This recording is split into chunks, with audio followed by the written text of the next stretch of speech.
Isra Mi'rajnya baginda Nabi adalah diperjalankan dari Masjidil Haram ke Masjidil Aqsa, kemudian dibawa ke naik ke atas langit ketujuh, sampai mendapatkan wahyu sholat. Dan di saat mendapatkan wahyu sholat ini harus difahami, semua amalan-amalan ibadah yang selama ini kita amalkan, Nabi Muhammad mendapatkan perintah itu semuanya, puasa, haji, semuanya adalah di saat Nabi berada di bumi. Spesial sholat, Allah memerintahkan kepada baginda Nabi dipanggil ke tempat sangat mulia, ke atas langit ketujuh, Sidratul Muntaha.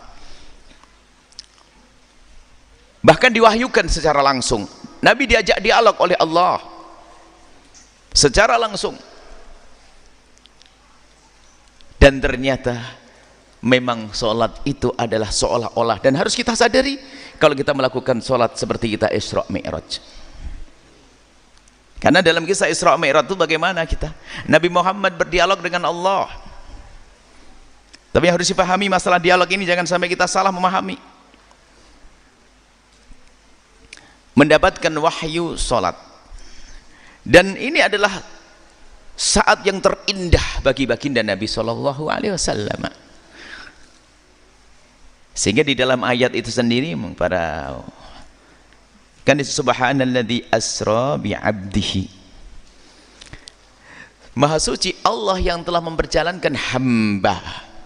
Ini gelar yang paling disukai Nabi, gelar hamba, seorang hamba. Lihat, di saat Nabi diangkat tinggi-tinggi, tapi cara menggelarinya disebut dengan seorang hamba. Maknanya apa? Nabi memang seorang hamba, tapi sangat-sangat mulia. Tapi Nabi setinggi apapun pangkat beliau adalah seorang hamba, yang harus kita pahami itu. Baik, kemudian diberi wahyu namanya sholat. Dan sholat itu kalau kita perhatikan adalah setiap kali sholat kita memperbaharui, sebab kita tuh sering lupa. Sehingga yang meninggalkan sholat itu akan semakin jauh kepada Allah. Karena apa? Nggak diperbaharui lagi. Sebab di dalam sholat itu kita seolah-olah memang berdialog dengan Allah. Sholat itu adalah sangat spesial kita dengan Allah. Kalau dalam sholat itu kan digambarkan begini loh, kurang lebihnya itu gambarannya tuh Nabi berdialog dengan Allah. Dan dialog itu digambarkan dalam tasyahud kita. Kalau kita bertemu dengan sesama manusia harus ada salamnya, salam penghormatan kepada sesama manusia. Assalamualaikum, assalamualaikum, assalamualaikum. Tapi bagaimana salamnya seorang hamba kepada Khalik sang pencipta?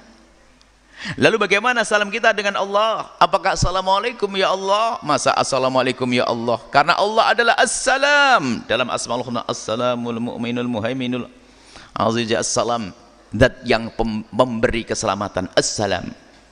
Dan juga keselamatan dari Allah. Bagaimana assalamualaikum ya Allah? Tentu tidak seperti itu.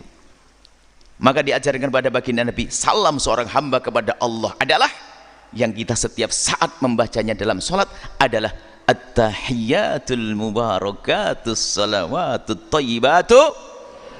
Itu adalah at-tahiyat, salam, salam.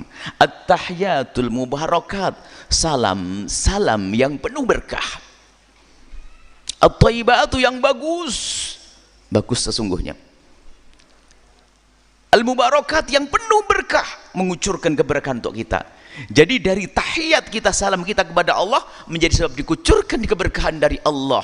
Itu adalah salam yang hanya lillah, untuk Allah. Jadi kalau kita mengucapkan at-tahiyyatul mubarakatus salawatut thayyibatu lillah, hendaknya kita sadar kalau saat itu kita bersalam kepada Allah. Harus itu.